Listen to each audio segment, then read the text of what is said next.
Maligayang pagbabalik sa aking channel kaibigan para mas lalo ka pang kiligin at updated sa mga bagong movies, K-drama series. Pwede bang makahingi ng konting pabor? Paki-like and subscribe naman ng aking channel. Muli, salamat kaibigan!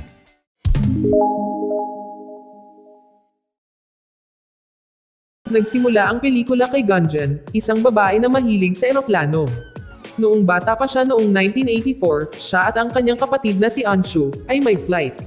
Ang flight attendant na nakakita na bored na si Gunjan ay nagpasya na pasayahin siya, kaya dinala siya kung saan ang piloto, kung saan siya ay nabighani sa kung gaano kaganda ang tanawin mula sa itaas.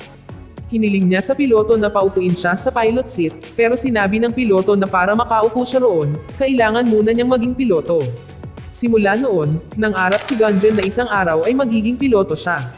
Inisip ng kanyang kapatid na ang pangarap niyang maging isang babaeng piloto ay kalokohan lamang. Dahil wala pang babaeng naging piloto. Ngunit sinuportahan si Gunjan ng kanyang ama na si Anup na isang sundalo, dahil ang kasarian ay hindi mahalaga kung ano man ang pangarap ng isang tao. Ang pangarap ni Gunjan na maging isang piloto ay hindi nagbago mula noon. Noong siya ay nasa high school, nanatili ang kanyang ambisyon na maging piloto. Sa paaralan, si Gunjan ay isang disenteng mag-aaral na nakakuha pa nga ng scholarship para ipagpatuloy ang kanyang pag-aaral sa kolehiyo, ngunit tila hindi siya natuwa doon, dahil ang gusto niya ay mag-aral sa isang paaralan ng aviation. Hindi alam ni Gunjan kung paano sasabihin sa kanyang pamilya tungkol sa kanyang pangarap. Natatakot siya na mabigo niya ang kanyang pamilya, ngunit sinabihan siya ng kanyang matalik na kaibigan na si Manu na maging matapang. Kung sasabihin niya ang totoo, baka mapag-alitan pa rin siya, ngunit kung pipiliin niyang huwag magsalita, pagsisisihan niya iyon habang buhay. Sa kanyang pag-uwi ang kanyang pamilya ay gumawa ng isang pagdiriwang para sa kanyang tagumpay. Binati siya ng mga bisita, kasama ang kanyang ina. Talagang pinigilan ng party ang kanyang intensyon na sabihin ang totoo, lalo na nang nasaksihan niya kung paano ipinagmamalaking pinag-uusapan siya ng kanyang ama sa harap ng kanyang mga kaibigan. Sinubukan din ni Gunjan na kausapin si Anshu, ngunit ayaw niyang makinig. Sa halip, inimbitahan niya si Gunjan na sumayaw. Habang sumasayaw, patuloy niyang sinusubukang kausapin si Anshu ngunit hindi siya nakinig, hanggang sa humiwalay ito at malakas na sinabi na gusto niyang i-down ng scholarship para makapag-aral sa aviation school para maging piloto. Dahil doon, pinagalitan siya ni Anshu at ng kanyang ina. Pareho nilang sinabi kay Gunjan na ang kanyang pangarap na maging isang piloto ay walang kwenta at sa halip ay sinabihan siyang mag-focus sa pag-aaral. Nagpa siya ang kanyang ama na makipag-usap ng privado kay Gunjan. Pagbalik nila sa sala, naging usap-usapan ng mga bisita si Gunjan, ngunit sa kabutihang palad, madaling na-control ni Anup ang sitwasyon at nagsimulang muli ang party. Nagulat ang ina at hindi makapaniwala dahil pumayag si Anup na suportahan ang plano ng kanilang anak na pumasok sa aviation school. Noong 1989, pumunta si Gunjan sa Delhi upang magparehistro para sa paaralan ng aviation. Sa matataas na marka, madaling maabot ni Gunjan ang mga kinakailangan, ngunit nang makita si Gunjan na isang babae, biglang binago ng opisyal ng pagpaparehistro ang mga minimum na kinakailangan na dati ay maaaring ma-enroll lamang ng isang diploma, ngunit sa ngayon kailangan niyang magtapos ng kolehiyo. Dahil doon, kinailangan ni Gunjan na ipagpaliban ang kanyang pangarap. Napilitan siyang pumasok sa kolehiyo bago siya makapagparehistro para sa aviation school, hindi iyon naging dahilan para subuko si Gunjan sa kanyang pangarap. Pagkalipas ng 3 taon, bumalik si Gunjan dala ang kanyang diploma sa kolehiyo, ngunit pagkatapos ng kanyang pagsisikap na matupad ang mga kinakailangan, nahaharap pa rin siya sa isang malaking bayad sa pagpaparehistro. Hindi lang iyon, ang pag-aaral ay tatapusin sa loob ng 3 taon ngunit ang graduation ay maaaring hanggang 6 na taon. Hindi alam ni Gunjan kung ano ang gagawin matapos marinig ang katotohanang napakalaki ng perang babayaran. Sinabi pa ng kanyang ina na imposibleng magkaroon ng ganoong kalaking pera sila para sa pag-aaral ni Gunjan ng piloto. Kinabukasan, ipinakita ni Anup ang isang artikulo sa pahayagan na nagsasabing magkakaroon ng pagbubukas para sa mga babaeng piloto sa Indian Air Force, at ito ay isang ginintoang pagkakataon para kay Gunjan. Bukod pa rito, maaari niyang ipagpatuloy ang kanyang pag-aaral at agad na makakakuha ng trabaho sa Air Force. Ang problema ay kung paano sasabihin sa kanyang ina. Sa wakas, nang may kaunting lakas ng loob, sa hapagkainan, sinabi ni Gunjan sa kanyang ina ang tungkol sa kanyang planong mag-enroll sa Indian Air Force test. Nagalit ang kanyang ina dahil inisip niya na ang tanging hinabol ni Gunjan ay walang iba kundi ang makakalipad lang at walang espirit ng pagiging makabayan sa kanyang puso. Gayun din, sinabi ni Anshu na kung hindi siya maaaring maging Air Force, marahil siya ay magiging isang astronaut o Superman hanggat kaya niyang lumipad. Sa gabi nakipag-usap si Anshu sa kanyang ama, ayon sa kanya, palaging pinagbibigyan ng kanyang ama si Gunjan mula pa noong siya ay bata pa, at hindi siya nagkaroon ng problema dito. Ngunit kung papayagan si Gunjan na maging isang Air Force soldier, nangangahulugan lamang ito na hindi isinasaalang-alang ni Anup ang kaligtasan ni Gunjan. Ayaw ni Anshu na hayaan ng kanyang ama si Gunjan na ituloy ang kanyang kaligayahan sa pamamagitan ng pagpayag sa kanya na maging Air Force soldier. Pagkatapos sa wakas ay kinuha ni Gunjan ang Air Force entry test noong 1994. Sumailalim siya sa mga pagsusulit ng maayos. Siya ay may mas mahusay na pananaw at mga kasanayan sa paglutas ng problema. Mas mataas din siya sa kaalaman kumpara sa ibang babaeng kalahok. Naglakas loob si Gunjan na itama ang maling pahayag mula sa opisyal na nagngangalang Samir, nang pinili ng ibang mga kalahok na manahimik at bigyang katwiran ang mga pagkakamali. Matalino rin si Gunjan nang magbigay ng trick order sa mga kalahok. Sa panahon ng interview, napatunayan ni Gunjan na kaya niyang mag-isip out of the box, habang ang iba pang kalahok ay karaniwang sumagot sa parehong mga tanong. Nang dumating ang anunsyo, sa lahat ng kalahok na nakatugon sa mga kinakailangan upang makapasok sa Air Force, mayroon lamang isang tao, ito ay si Gunjan, na nakapasa sa lahat ng pagsusulit. Kinailangan noon si Gunjan na magpatuloy sa isang medikal na pagsusuri, at ilang sandali matapos lumabas ang mga resulta, siya ay ipinatawag. Ang resulta ay nagpakita na hindi siya pumasa sa mga pisikal na kinakailangan. Mas mabigat siya ng 7 kilo at mas maikli ng 1 sentimetro kaysa sa mga minimum na kinakailangan, ngunit binigyan pa rin siya ng oras na umapela sa susunod na 2 linggo. Nalungkot si Gunjan dahil sa resulta at nagpas siyang umuwi. Sa halip na maghatid ng magandang balita sa kanyang mga magulang, ang resulta ay hindi gaya ng inaasahan. Kinabukasan, ginising ni Anup si Gunjan mula sa kanyang pagtulog. Nagpakita si Anup ng magazine na naglalaman ng artikulo tungkol sa isang aktres na nagda-diet at nagawang magbawas ng 15 kilo sa isang buwan lang. Para kay Gunjan, ang pagbabawas ng kanyang timbang ay hindi isang problema, ngunit ang kanyang taas ang problema. Dahil imposibleng tumangkad ng 1 sentimetro sa loob lamang ng 2 linggo. Pagkatapos ay hiniling ni Anup kay Gunjan na subukan ang kanyang makakaya at ipaubaya sa Diyos ang mga resulta. Mas mahusay na subukan ang makakaya kaysa sa umiyak ng malakas. Sa suporta ng kanyang ama, sinimulan ni Gunjan ang kanyang programa. Nagsimula siya ng pisikal na ehersisyo at pinaghigpitan ang kanyang paggamit ng calorie.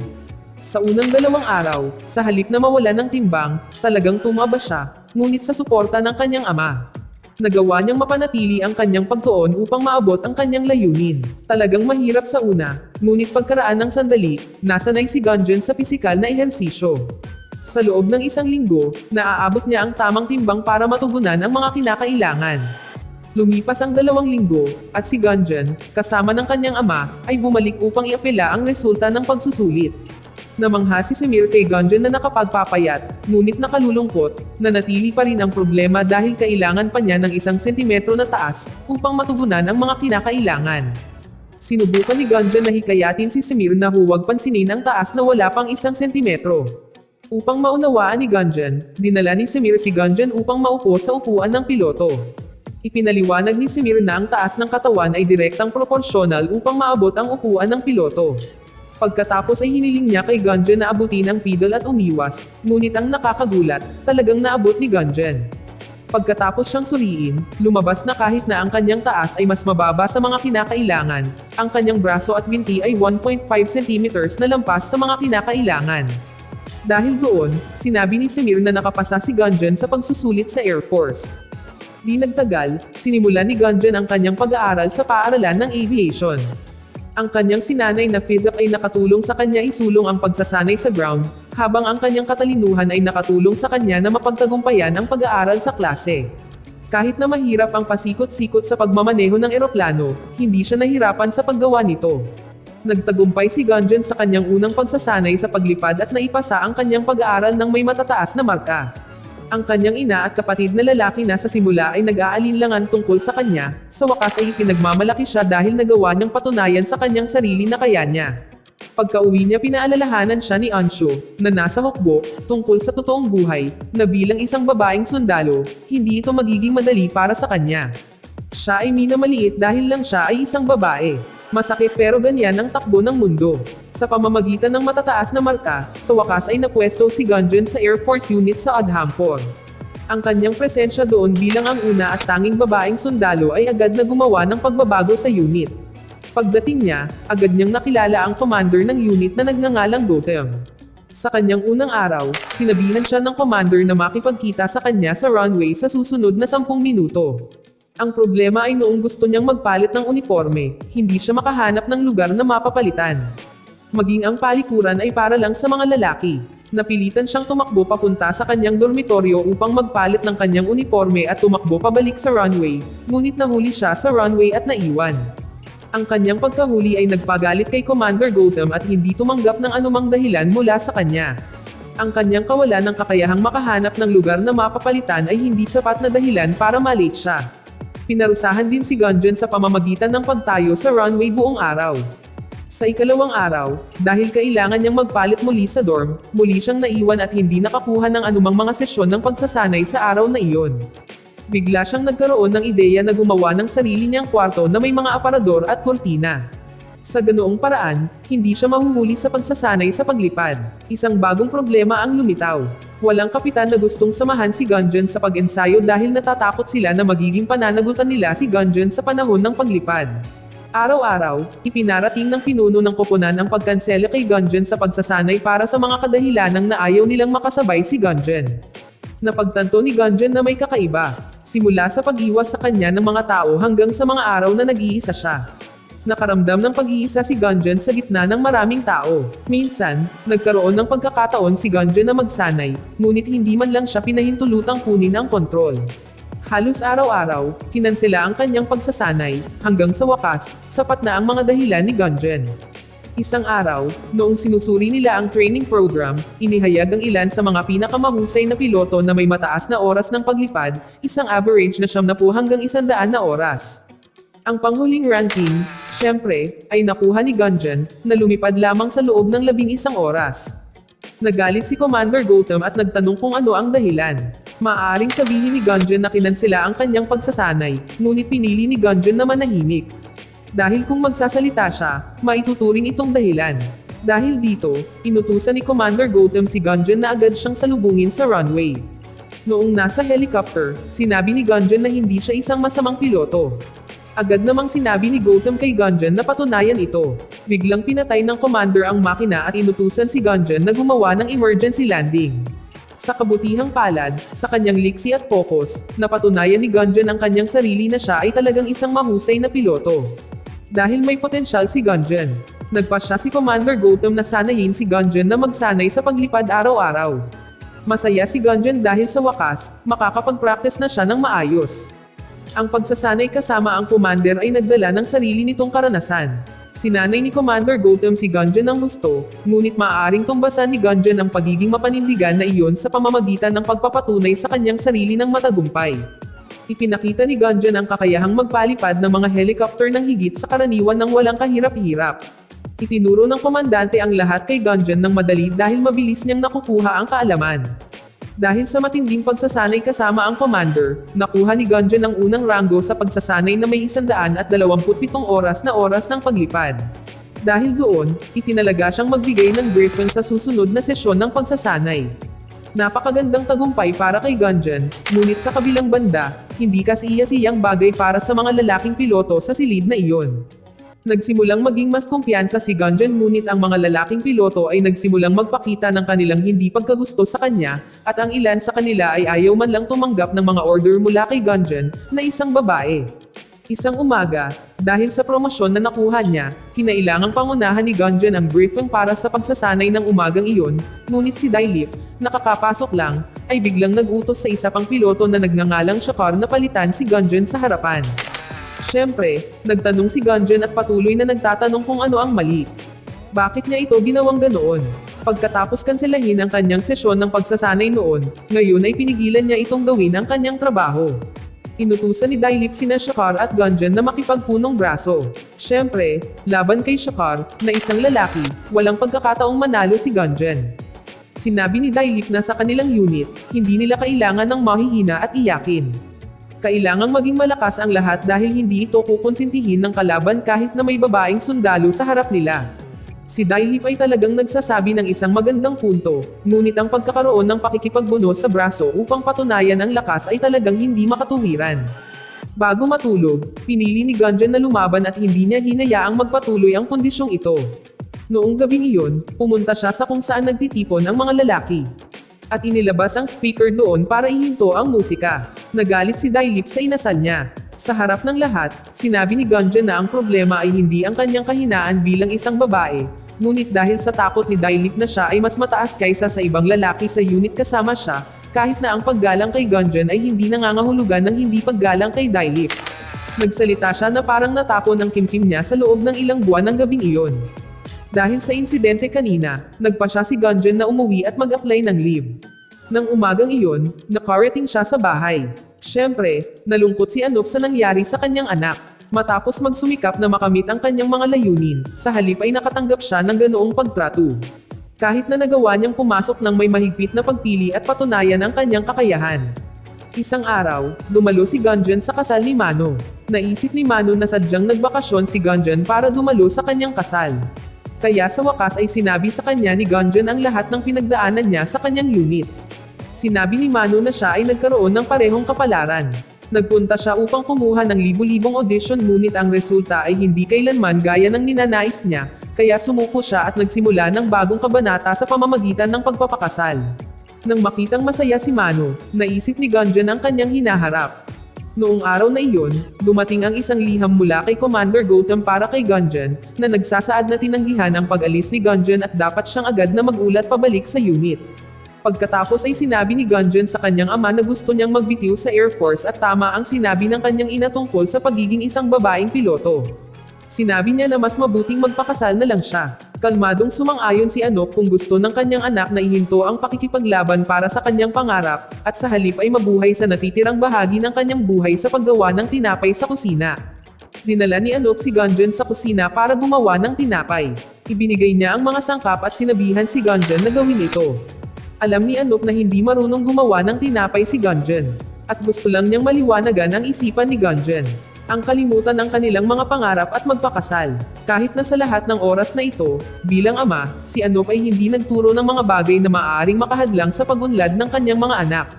Mas mahirap para sa mga kababaihan na maging mahusay, ngunit walang makakopy-gale kay Gunjan sa paglipad. Ayaw ni Anup na mabigo ang kanyang anak dahil kung magpas siya itong sumuko sa kanyang pangarap, hindi lamang siya ang natalo sa laban kundi silang dalawa. Ang motibasyon mula sa kanyang ama sa wakas ay nakumbinsi siya na bumalik sa kanyang unit. Pagdating niya, agad siyang inilagay ni Commander Gautam sa isang base sa Kargil kung saan umuusad ang digmaan noong panahong iyon.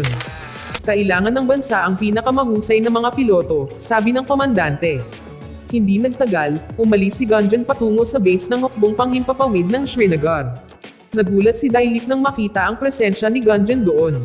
Pagkatapos ay nagbigay ng briefing si Dailip sa mga piloto tungkol sa misyon na kanilang gagawin. Isang reconnaissance at rescue mission. Samantala, sa bahay, nag-alala si Anup at ang kanyang asawa nang makita nila ang balita tungkol sa digmaan sa Kargil. Alam nila na ang kanilang dalawang anak, sina Anshu at Gunjan, ay tiyak na ipapadala doon. Sa Srinagar, sa wakas ay nakita ni Gunjan si Anshu. Sinabi ni Anshu na ang base ay hindi lugar para sa kanyang kapatid na babae. Nang biglang, ang base ay inatake ng kaaway, ngunit sa kabutihang palad. Nagawang iligtas ni Anshu si Gunjan mula sa pag-atake. Sa isa pang pagkakataon, nagsagawa si Gunjan ng isang reconnaissance mission gamit ang dalawang helicopter nang makakuha siya ng impormasyon tungkol sa lokasyon ng kaaway sa isang burol. Ang isa pang helicopter, sa kasamaang palad, ay inatake. Nagulat si Gunjan sa punong tanggapan at nilayon na hanapin ang pilot na nahulog, ngunit sa halip, sinabihan siyang bumalik at kanselahin ang misyon. Ang balita tungkol sa pag-crash ng helicopter ay agad na naging viral sa media, pati na rin ang balita tungkol sa isang babaeng piloto na nakaligtas sa pag-atake. Ang balita tungkol kay Gunjan ay nakatanggap ng iba't ibang tugon mula sa mga tao. Sa takot na mahuli siya o maging isang bilanggo ng digmaan, ayaw ng mga tao na lumaban siya sa digmaan. Matapos maging pambansang atensyon ang kaligtasan ni Gunjan, nagpa siya si Dailip na italaga si Gunjan pabalik sa Udhampur. Hindi gusto ni Dailip na makaranas sila ng anumang pananagutan sa panahon ng digmaan. Hindi pa rin tinanggap ni Gunjan ang desisyon. Kahit na naroon siya dahil sa kanyang mga kakayahan, sinabi ni Anshu na hindi ganoon ang paraan ng pag-iisip ng mundo. Bago umalis, sinabi ni Gunjan kay Anshu na baguhin ang kanyang pananaw. Sa ganoong paraan, baka magbago din ang mundo. Kasabay nito, biglang tinambangan ng Indian Army na nasa field mula sa tuktok ng burol. Na-corner sila at tinawagan ng Army Headquarters si Dailip para humingi ng tulong sa evacuation gamit ang helicopter. Inutusan si Dailip na magpadala kaagad ng 2 helicopter. Ang problema ay lahat ng piloto ay naka-duty at malayo sa pick-up point. Mayroon lamang silang 30 minuto para iligtas ang mga hukbo sa field. Walang pagpipilian si Dailip kundi kunin si Gunjan na naka-duty para magpalipad ng helicopter. Habang pinalipad ni Dailip ang kabilang helicopter malapit sa pick-up point, talagang masama ang signal. Maging ang punong himpilan ay nawala ang mga ito sa radar. Mula sa itaas, nagawang mahanap ni Dailip ang lokasyon ng pick-up point habang inutusan si Gunjan na mag-orbit sa likod ng burol hanggang sa maibigay ang susunod na command. Biglang nakita ni Gunjan ang mga galaw ng kalaban mula sa tuktok ng burol. Agad na ipinarating ni Gunjan kay Dailip, ngunit sa kasamaang palad, dahil sa masamang signal, hindi na ihatid sa kanya ang mensahe. Sa kasamaang palad, inatake si Dailip at nabigo ang misyon. Iniulat ni Gunjan sa punong tanggapan na binaril ang helicopter ni Dailip. Sinabihan siya ng headquarter na bumalik sa base. Noong panahong iyon, ayaw sundin ni Gunjan ang mga utos mula sa punong tanggapan at piniling iligtas ang pilot na nahulog.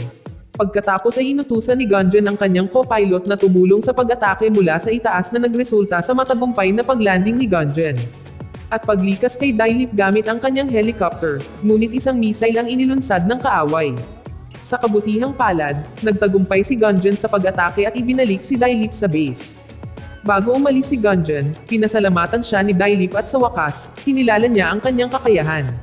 Nang lumabas si Gunjan, binigyan siya ng pagpapahalaga ng kanyang mga kasamahan para sa kanyang mahusay na pagkilos sa pagsagip. Sa wakas ay nakatanggap si Gunjan ng pagkilala sa kabila ng pagiging isang babae. Gayun din, si Anshu na kung kailangan niya ng tulong sa field, alam niya na may liligtas siya ni Gunjan.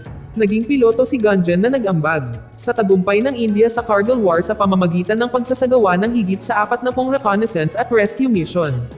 Dito nang tatapos ang pelikula. Salamat sa panonood kaibigan.